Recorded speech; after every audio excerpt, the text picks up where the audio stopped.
Hello, everybody, and welcome back to another video today. I'm going to be talking about another thing that is going on, this time within the Democrat Party. I did a video a few days ago, or yesterday actually, talking about conflicts inside the Republican Party. Today, I'm going to be talking about conflicts inside the Democrat, well, not a specific conflict inside the Democrat Party, but a problem with the Democrat Party. And that is, independents, important too, but Latino voters, Hispanic voters, are deserting Joe Biden at a precipitous rate. We're going to go into a poll that just came out a little bit ago. I'm going to read a little bit of this article. It's a Newsweek article talking about this. Democrats are having a problem losing that Hispanic support. I've been talking about this for a while. It's, some people said after the 2020 election, it was just that Hispanic support of Cubans in Miami-Dade and some in Alamo, in the southern parts of Texas. But it could be nationally, and I think we're starting to see this effect play out nationally with these new polls coming out. And frankly, if Republican support goes from 29% going to Hispanics for the Republicans in 2020 to 35, 40, 45% going Republican in 2020 and 2024, or even a majority, that is going to be very, very bad for the Democrats and prospects in 2024. So let's read a little bit into this article. It's not a long article, but I'm just going to read a few paragraphs talking about the poll. So, a poll showing dwindling approval ratings for Joe Biden among independent and Latino voters spurred Fox News anchor Tucker Carlson to conclude that political support for the president is in the process of collapsing completely. So this is from the perspective of Tucker Carlson, as we all know, more of a Republican, a news show host. Carlson was reacting to a PBS NPR Marist poll, NewsHour Marist poll, released on Monday, which showed at the end of his first year in office, 41% of Americans approved of Joe Biden's job as president, while over half, 55%, disapproved. Drilling down into the figures, Carlson described as a very bad number the fact that less than a third of independent respondents, 29%, supported Biden. Nearly two-thirds of independents disapproved of Biden. By comparison, a survey concluded by the same firm at the end of July found that nearly half of independent voters, around 46%, so from 46 to 29, approved of Biden, of the job he was doing.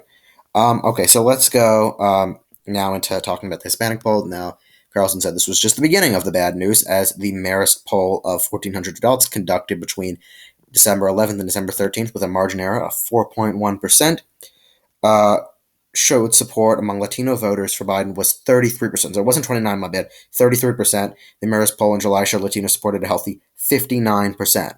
So that is a drop unlike we have ever seen before, from 59% approval of the job that Joe Biden was doing to 33%. If that is the case, and maybe some of these Latino voters are, still Democrats, and still are, just disappointed at Biden at the moment. But even if 5% of those Latino voters are jumping from Joe Biden and saying, you know what, I don't think that he's doing that good of a job as president anymore, I'm going to go to the Republicans. If even 5 or 10% or 3% shift, that is going to be a major, major swing with the electorate. And this is very, very, very bad news for Joe Biden, especially as we head into 2022. We're going to see the beginning effects of these poll shifts as we head into what's going to be a red wave year. I'm pretty confident about that. They'll take back the House and probably the Senate. And this is, looking very bad for Joe Biden. 33%. So you saw that shift in Florida back in 2020. In Texas, while it did decrease in the overall margins, and you look in those and if you look on the New York Times, whatever they had, those electoral result maps, and you can look at the shift, and you look in southern Texas, that shifted significantly to the right. Those are heavily Hispanic areas as well.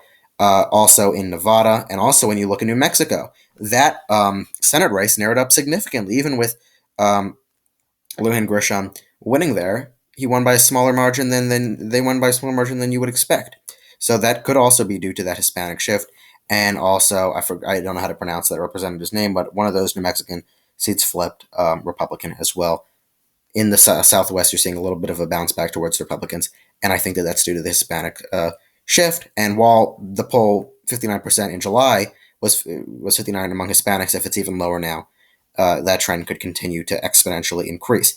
Anyway, this is just a bit of a short video going over, this new poll among Hispanic people and their support of Joe Biden, and showing a very, very bad number for the Democrats going into the election this year. and something that they should be concerned about. Let me know in the comments below what you think this poll tells about how 2022 will go, 2024 as well, and if you think Republicans are going to win back the House and the Senate in, I guess, this year now. It's no longer next year, this year. Anyway, thank you guys so much for watching. Please subscribe to the YouTube channel and stay tuned for more awesome videos. Have a great day.